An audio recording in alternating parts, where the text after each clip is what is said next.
Oke, kenalin nama gue Ardan, gue dari Prodi Rusia 2015.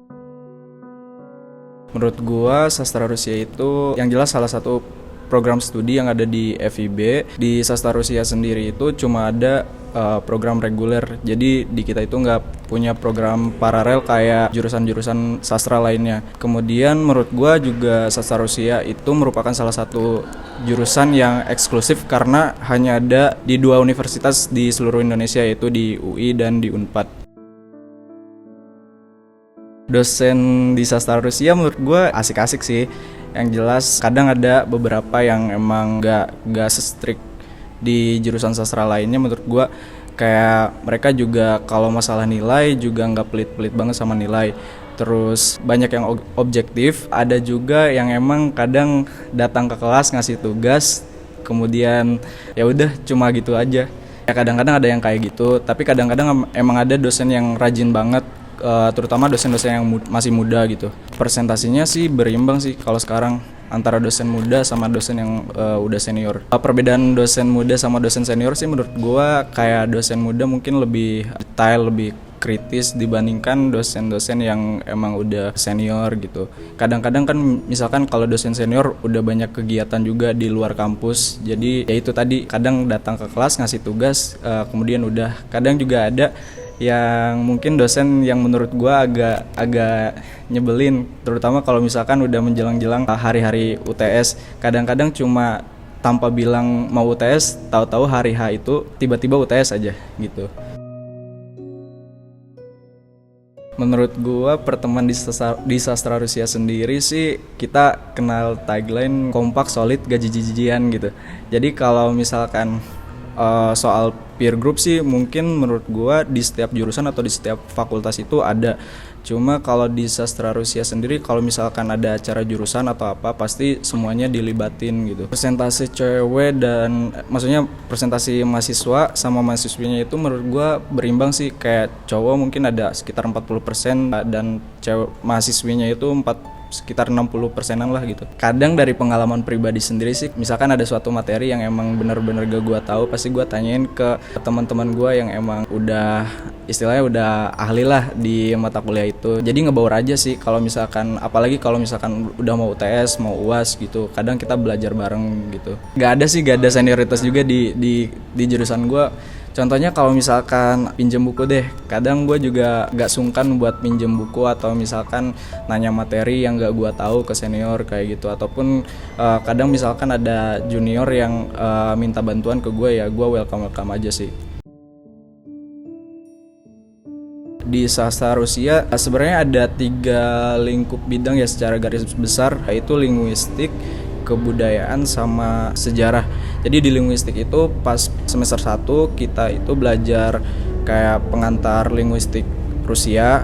Terus kemudian di semester 2 itu ada mata kuliah fonetik dan fonologi. Di fonetik dan fonologi ini kita bakal belajar tentang pembunyian setiap kata-kata dalam bahasa Rusia. Kemudian bertingkat lagi, misalnya di semester 3 ada mata kuliah morfologi Rusia, itu kayak mempelajari pembentukan kata dalam bahasa Rusia. Terus bertingkat lagi ada sintaksis. Kemudian ada di semester kemarin yang gue ambil di semester 7 itu ada semantik dan pragmatik Rusia.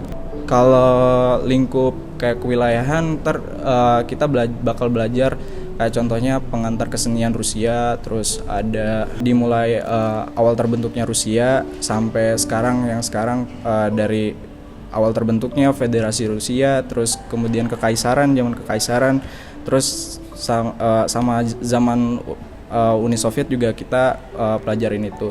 Terus kalau misalkan kesusastraan juga kita juga belajar banyak di kesusastraan itu kayak dari zaman yang Golden Age, Silver Age sampai ke kemunduran dari kesusastraan Rusia kita pelajarin semua sih.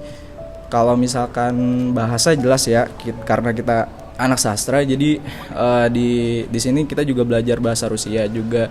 Itu ada tingkatannya. Kita biasanya nyebutnya BR 1 sampai BR 6. Jadi dari semester 1 sampai semester 6 kita bakal belajar bahasa Rusia terus gitu, secara kontinu. Mostly yang paling gua suka itu pas zaman Federasi Rusia sih. Soalnya itu kan Rusia udah kayak mulai terbuka, nggak setertutup pas zaman Uni Soviet kayak gitu sih. Kalau budaya sih gue lebih suka ke arsitekturnya ya. Soalnya arsitektur Rusia kan kayak percampuran antara Bizantium sama Islam gitu kan. Contohnya kayak lu bisa lihat gereja-gereja di Rusia gitu. Itu tuh kayak banyak arsitekturnya yang mirip-mirip masjid gitu-gitu sih. Mungkin ini kayak semacam stereotype juga ya, kalau misalkan lu mau kenal orang Rusia, kalau orang Rusia itu kaku-kaku. Sebenarnya enggak juga sih.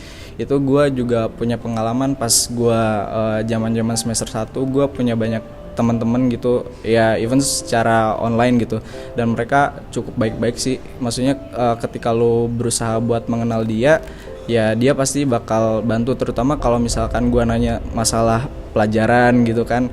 Gue biasanya nanya sama mereka dan mereka welcome buat bantu gue gitu. Pengalaman paling menarik menurut gue pas gue ospek. Jadi itu antara hal konyol, hal bodoh, dan ya hal unik aja bareng teman-teman gue gitu. Jadi disitulah muncul istilah pertemanan, slogan kompak, solid, dan gak jijik-jijikan di antara teman-teman gue. Pengalaman yang paling gak menyenangkan itu kalau pas UTS tiba-tiba dosen gak bilang kalau mau UTS, dan itu kan bikin nilai jeblok banget gitu. Mata kuliah yang paling gue suka so far sih, gue paling suka BR ya. Di situ gue belajar gramatika, terus itu juga yang nge-improve nilai gue salah satunya. Terus kedua, gue juga suka mata kuliah demokrasi dan hak asasi manusia di Rusia.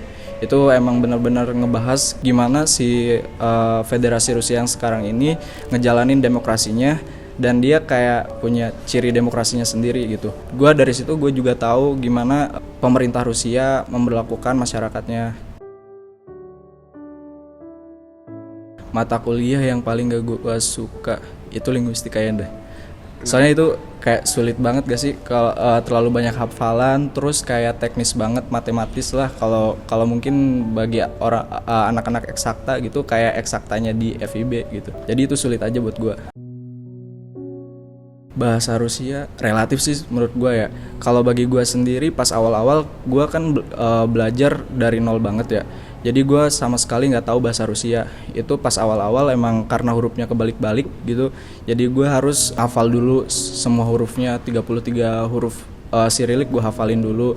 Terus di dalam bahasa Rusia itu ada istilahnya yang namanya penekanan atau udaranya. Jadi setiap kata itu dia punya satu penekanan di salah satu vokalnya. Misalkan contoh kayak kata gorat, itu kan kalau ditulis O semua tuh vokalnya. Namun karena ada udaranya ini, O-nya ini dibaca A, salah satu vokal O-nya ini gitu. Jadi dibacanya gorat, bukan gorot. Dulu gue gue kan lolos lewat SBMPTN ya. Jadi gue dulu emang prioritas gue emang udah pilih sastra Rusia. Jadi dulu gue pilih sastra Rusia UI sama sastra Rusia Unpad. Itu sastra Rusia UI gue kebetulan di pilihan pertama. Sastra Rusia Unpad itu gue taruh di pilihan kedua. Jadi alhamdulillahnya gue lolos di sastra Rusia UI. Pertama sih gue dulu pernah punya pengalaman baca buku judulnya Perestroika dan Glasnost Gorbachev. Jadi di situ gue pertama kali baca salah satu kebijakan yang dilakukan oleh pemimpin Uni Soviet pada masa itu, yaitu Gorbachev. Dari situ gue kayak mulai tertarik tentang hal-hal kerusiaan kayak gitu. Terus gue mulai kayak searching tentang Rusia. Terus kedua sih, bahasa Rusia kan merupakan salah satu bahasa di PBB ya. Bahasa yang dan sekarang juga merupakan bahasa yang dituturkan di berbagai negara di bekas pecahan Uni Soviet. Jadi itu menurut gue salah satu hal yang menarik kenapa gue mengambil sastra Rusia. Kalau menurut gue sih variatif ya sejauh yang gue tahu. Jadi banyak di antara alumni-alumni yang emang terjun di bidang jurnalistik, ada yang juga jadi ASN, contohnya kayak kerja di Kemenlu, terus tenaga pendidik kayak dosen juga banyak. Terus kalau misalkan jadi penulis juga bisa, contohnya kayak ada salah satu penulis itu alumni dari sastra Rusia, itu Ayu Tami juga ada. Jadi variatif sih menurut gua.